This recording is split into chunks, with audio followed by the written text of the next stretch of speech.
Good afternoon, everyone. As you can see, there is a time constant. So chair is already over there. So we three of us are going to present. So we are from the drone sector, and Ramesh Kumar Shah, he is also from the drone sector.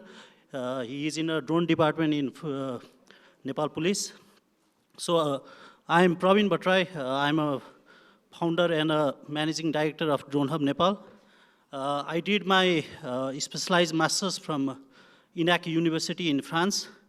And recently I was elected as a general secretariat at Unmanned Aircraft Association of Nepal. So following my presentation, Ardasa Busal, he is Deputy Secretary of Unmanned Aircraft Association and a founder of Garudex. It is also a drone company. So he is a pioneer in FPV flying as well. So another is Ramesh Kumar Shah, Inspector of Nepal Police, Communication and Electronics Engineer. So I'll begin my presentation. So today, my presentation topic is aerial firefighting, which means drone actually. In layman's word, it is called drone. So drone, we know the traditional ways of firefighting, but this is the next generation of the modern technology to combat fire. So especially in a high-rise building and a wildfire, it is very useful in countries, advanced countries like China, even Europe and America, they are following these sorts of technology in the disaster management and high-rise building as well. So today we will be talking about its systematic navigation function and sensors and its capabilities and other reliable things that a drone has. So let's begin with as I told you, there is as we are talking about the traditional firefightings, there is also traditional ways of operating a drone. Like as you can see in a video, like if a person remotely carries a drone from its hand and flies a drone, it can make such kind of accident and incident. So we doesn't recommend these sorts of technology actually. Let me play again. So sorry. This sort of technology we do not recommend. What we recommend is the ground station. I'll show you a ground station how it will function. Okay, in this presentation is yeah. So the ground station, as you can see over there, the ground station, the person or the engineer or the pilot, he will be sitting in the room and he will be setting up a program flight path. And if we have a 3D modeling of the whole city, then we in a real time we can have a data like where is fire, where is the fire occurring, and we can deploy our drone and by setting a flight path, and the drone can go there and do a firefighting, initial firefighting, and then after human firefighters can intervene. So this is the way we recommend actually. Like we doesn't recommend. We doesn't recommend those drones that is flight by a remotely pilot by its hand. It is useful for the recreational purpose, for the video generating, or for the any but this kind of operation, like a specific operation, we doesn't recommend such kind of drones to operate. So drones should be, of course, drones should be like, sorry. The drone should be a certified drone. That should be certified from the state regulatory body as well. So those certified drone only can fly, because we are talking about usually fire happens in a densely populated area, where so in the densely populated area we have to take in concern of authorities as well, and we have to follow the safety procedures as well as a privacy as well, the privacy of the person as well. So the thing is, the drone should be certified, and the ground station should be maintained, and with the ground station, not only, you can see the picture over there, like multiple drone can be flew collaboratively. So in this way, like for example, 3-4 firefighting drones, if they fly in a meantime, then it can suppress a fire. So this is the technology. Recently, China and other countries are following actually. So as you can see in this presentation, like this drone is also a firefighting drone, and it can do inspection, whole inspection, and it has a long endurance. It can fly for many hours. It can do surveillance for many hours. It can even, map the intensity of fire as well. It can also detect the fire source as well. So this data can be useful for the post-disaster risk management as well. So another thing is, like it has a dry powder bomb. It can carry payload as well, and it can drop such dry powder bombs extinguisher as well. So in the challenging terrain also, this kind of drone can fly autonomously. So this solution is a modern solution. So this should be adopted by the firefighters, fire station, fire in charge, fire chiefs who are working on the fire,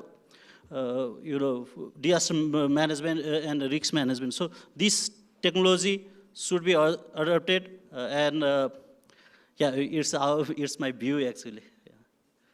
So how it works? Like I recently talked about the intensity of fire, how it maps the intensity of fire.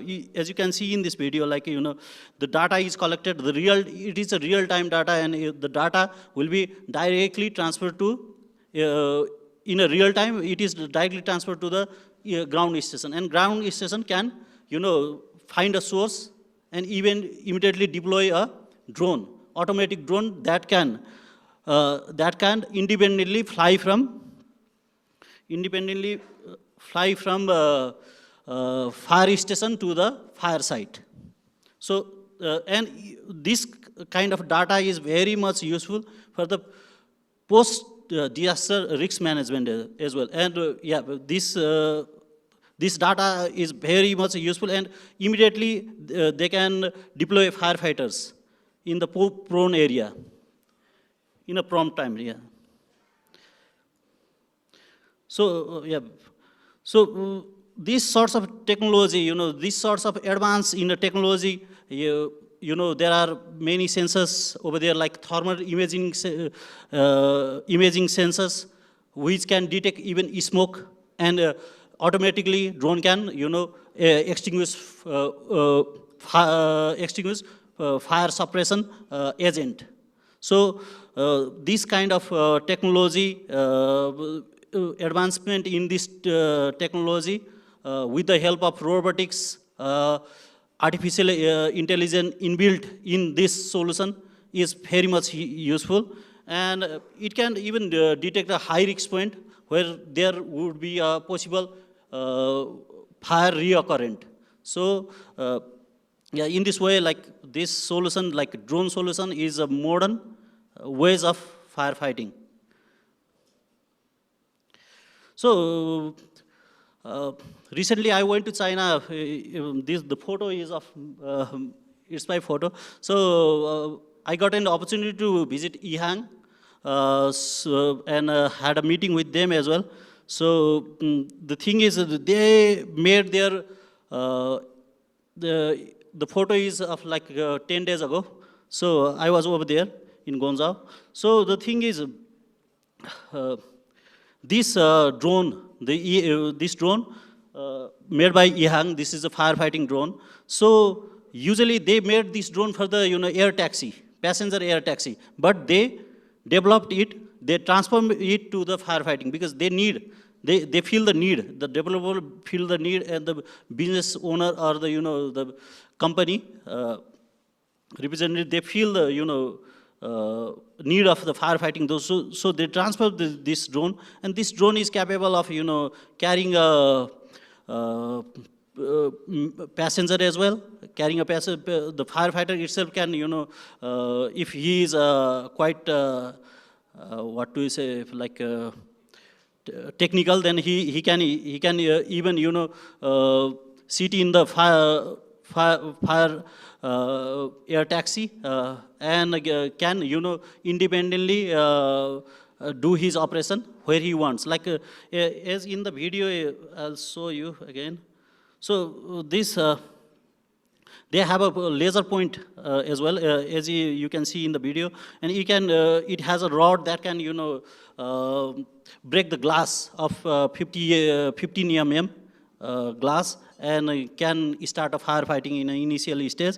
And it has a capacity to hover like more than 25 to 30 minutes.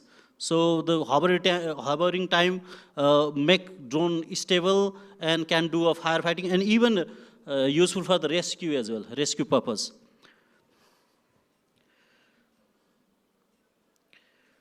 So it is very useful for the high-rise building actually. So this is the drone we made, and we are the first company, Drone Hub Nepal and the Garudex. We are the first company to pitch this firefighting technology to Kathmandu municipality. As you can see in the side of the presentation, the mayor of Kathmandu municipality has shared our post as well. So we collaboratively do this operation, and the drone has a capacity to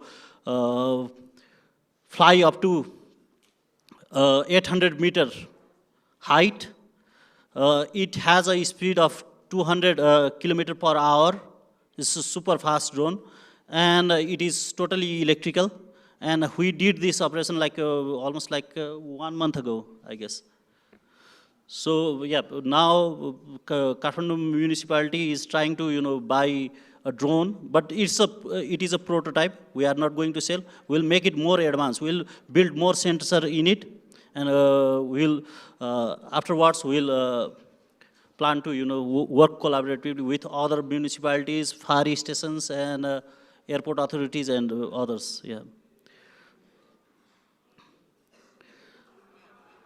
So this is a recent fire. Many of us has seen this picture. Maybe I copied this picture from Routine of Nepal, Banda. So it is from the Sinduli area. So huge fire you can see over there. So the drone should be safe, and the monitoring from the ground station is very essential. As I'll play this video again. As you can see in the video over there, the pilot has already built up the flight path, and this drone has a AI sensor, thermal imaging, and everything, and it can even detect and avoid obstacle. So as you can see in that video, like a small, like a tiny kind of the wire, invisible wire is also being avoided by a drone. If it comes to its path, it can avoid. So this is the very safest drone. The video I have copied from the Yaxezi drone. The Yaxezi drone is one of the biggest manufacturer company in China. Recently I got an opportunity to visit their company and to talk with them. So yeah, so this kind of drone is very useful for the wildlife fire. Even like even this drone can detect wildlife residing in that area, in that pond area where fire is being what to say, like I didn't get word. Where fire is being, in the fire source, we can even, this drone can, even detect wildlife over there. Number of wildlife over there. So we have other plan as well as being a drone company. We have established this company in 2022. So we get an opportunity to work. We train Nepal Army, Film Development Board, Kathmandu Municipality, and various other institutions. So if you have any question, you can contact me. So the floor, I will hand over to Adarsh Raj Bhusal. Thank you, everyone.